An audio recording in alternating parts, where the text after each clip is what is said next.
It's been the summer of soccer here in the United States, and one of the things that stood out is how much of a failure this has been, especially for the FIFA World Cup or Club World Cup, because a bunch of advertising money went into it, and FIFA kind of like was like, "Hey, we're coming to the U.S. The biggest teams, or a connection of some of the biggest teams." And the excitement hasn't been there.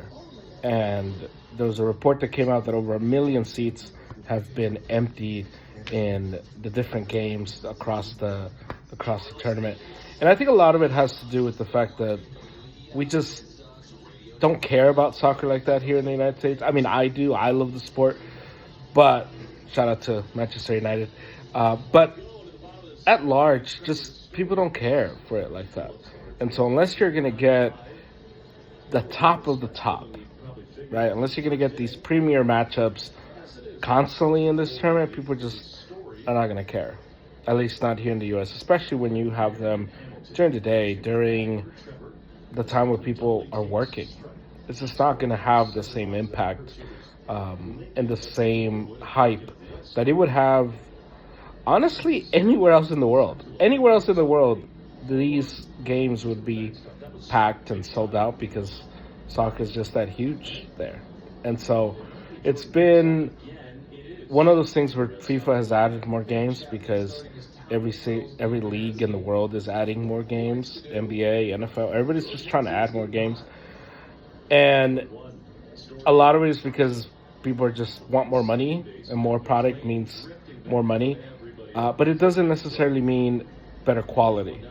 And I think it's time for these leagues to not worry so much about the quantity of games, but the quality of games. Give us less games, quality games, where more people are going to watch because it's a better product.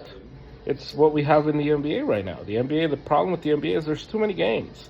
And so if you don't watch the NBA from November to April, you kind of aren't missing much because you can follow the league on X and Instagram and TikToks, and you can watch little clips of just what happened, summaries of the games, and you're kind of fine. You get a bunch of people that follow the league like that.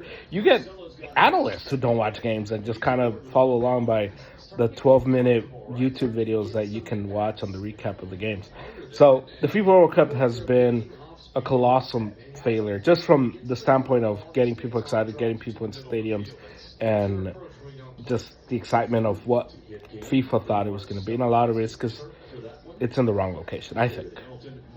Had it been anywhere else in the world, I think it might be different. And so I wonder what the pivot is from here. Do they go to a European nation and hold it there? Maybe they go to Saudi Arabia and kind of hold it there, and that kind of becomes a spot. But to have it here in the United States, not the best idea.